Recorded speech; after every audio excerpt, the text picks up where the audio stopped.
Assalamualaikum warahmatullahi wabarakatuh. Adik-adik, pada kesempatan kali ini saya akan mengajarkan laporan hasil observasi materi bahasa Indonesia yang pertama pada semester ini.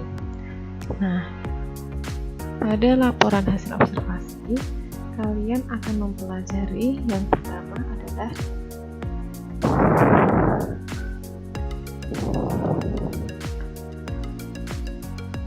pengertian teks laporan hasil observasi. Yang kedua adalah fungsi teks laporan hasil observasi. Yang ketiga, ciri-ciri teks laporan hasil observasi. Yang keempat, struktur teks laporan hasil observasi.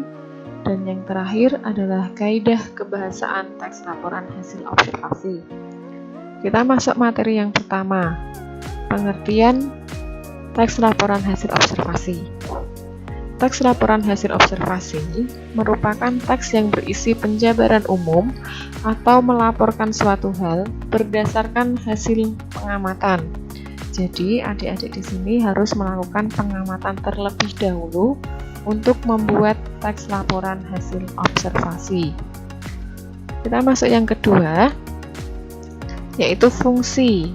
Fungsi dari teks laporan hasil observasi adalah untuk memberitahukan kepada pembaca terkait suatu informasi, dan yang kedua adalah sebagai alat pendokumentasian suatu objek atau kegiatan. Lanjut ke materi yang ketiga. Apa saja sih ciri-ciri teks laporan hasil observasi? Nah, yang pertama harus berdasarkan fakta. Jadi ketika membuat teks laporan hasil observasi harus sesuai dengan fakta apa yang sudah kalian amati. Yang kedua, bersifat objektif. Jadi kalian memberitahukan kepada pembaca apa yang sudah kalian amati sesuai dengan apa yang kalian lihat. Kemudian yang ketiga, tidak mengandung hal-hal yang bersifat menyimpang.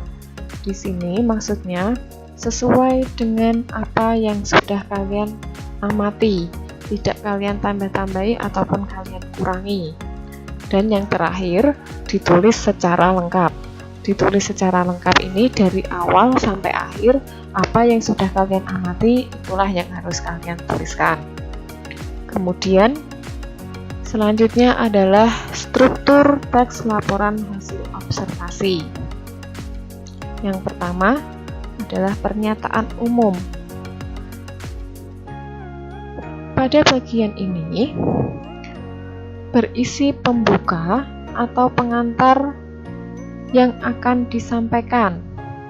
Nah, bagian ini pula berisi tentang hal-hal umum mengenai objek yang akan kalian amati, menjelaskan secara garis besarnya saja. Kemudian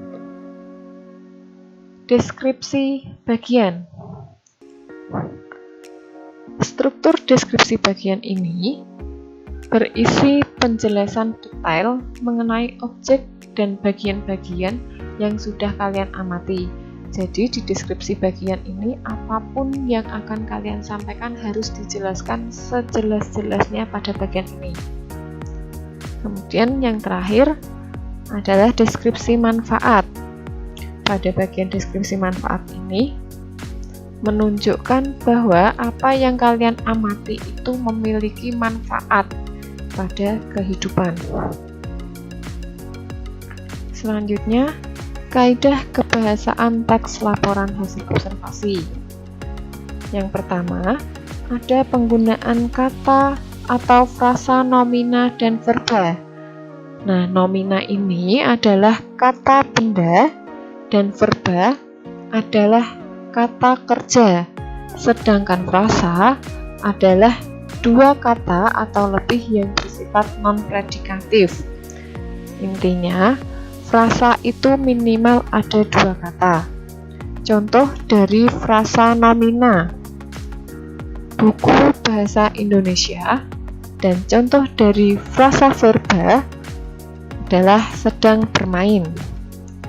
Kaidah kebahasaan kebahasaan teks laporan hasil observasi yang kedua adalah afiksasi. Afiksasi di sini maksudnya adalah kata berimbuhan.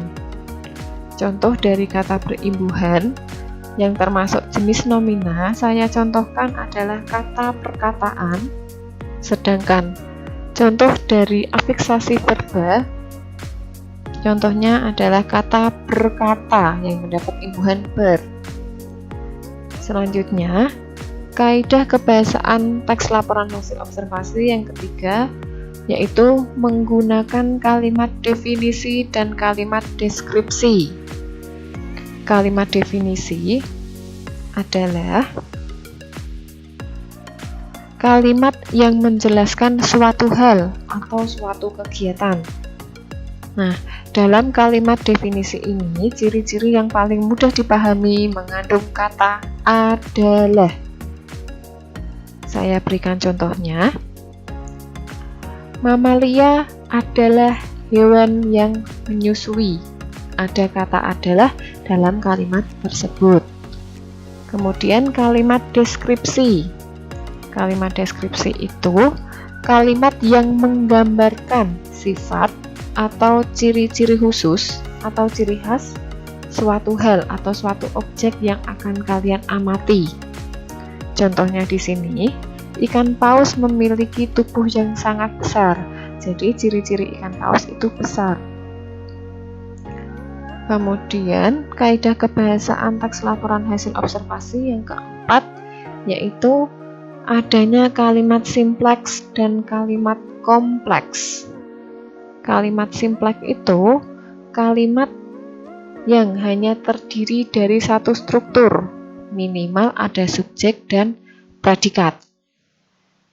Nah, contoh dari kalimat simpleks di sini saya sebutkan kalimat Budi makan. Budi sebagai subjek dan makan sebagai predikat. Selanjutnya, kalimat kompleks. Kalimat kompleks di sini terdiri dari dua struktur. Nah, dan diselingi dengan konjungsi. Jadi minimal ada dua subjek dan ada dua predikat. Di sini saya contohkan, Budi makan jika Dedi bermain. Budi sebagai subjek, makan sebagai predikat. Jika sebagai konjungsi atau kata hubung, Dedi sebagai subjek dan bermain sebagai predikat. Nah, disinilah yang disebut kalimat kompleks ketika ada konjungsi. Selanjutnya, kaidah kebahasaan teks laporan hasil observasi yang terakhir yaitu mengandung gagasan pokok dan gagasan penjelas. Gagasan pokok adalah gagasan yang menjadi dasar pengembangan sebuah paragraf. Di sini bisa disebut juga dengan kalimat utama. Nah, untuk gagasan penjelas adalah gagasan yang fungsinya menjelaskan gagasan utama. Jadi, gagasan penjelas ini menjelaskan hal-hal yang sudah ada di gagasan utama. Cukup sekian materi mengenai teks laporan hasil observasi. Terima kasih atas perhatiannya. Wassalamualaikum warahmatullahi wabarakatuh.